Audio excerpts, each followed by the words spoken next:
A distanza di 9 giorni dal voto proseguono incessanti gli incontri con i candidati a sindaco del capoluogo e stamane la sala magna di Villa Genuardi ha ospitato il secondo confronto con a tema rapporti tra università e città, le relazioni e collaborazioni che potrebbero essere instaurate con la formazione e le politiche culturali nella sede decentrata di Agrigento dell'Ateneo di Palermo, legate sia alle politiche giovanili che allo sviluppo della città.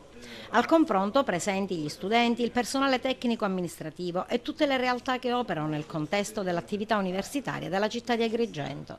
Assenti il sindaco Zambuto ed i candidati Mariella Lobello e Giuseppe Arnone. Comune ed università, punta e vertice di una città che strategicamente deve integrare la università come forza propultrice di cultura e di idee, ma da un lato gli universitari devono diventare una risorsa economica che abbia una ricaduta sul territorio.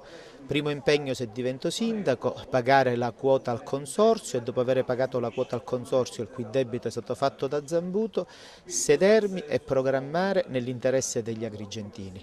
Però prima di sedersi a tavola devi essere in regola col pagamento delle quote, diversamente non ti danno credibilità. Un altro punto fondamentale riguarda la formazione dei nostri giovani.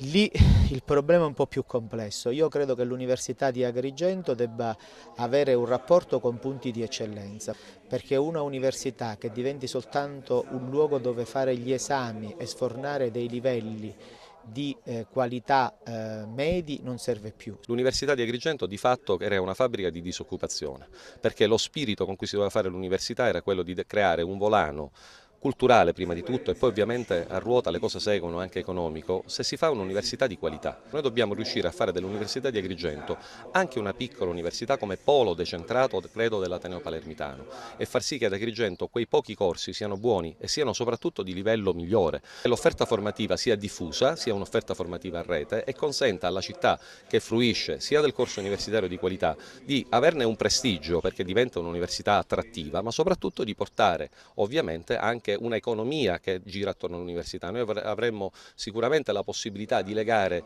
la nostra università di qualità al centro storico, con le residenze universitarie, con la fruizione degli stessi locali che potremmo avere a disposizione dell'università. È infelice quel posto che abbiamo inventato a Calcarella, è irraggiungibile, è veramente tra l'altro anche orribile dal punto di vista urbanistico. Allora, innanzitutto l'avvocato Arnone non potrà essere presente per motivi professionali. Quali le proposte del vostro progetto anche in merito alla formazione o al decentramento del polo universitario?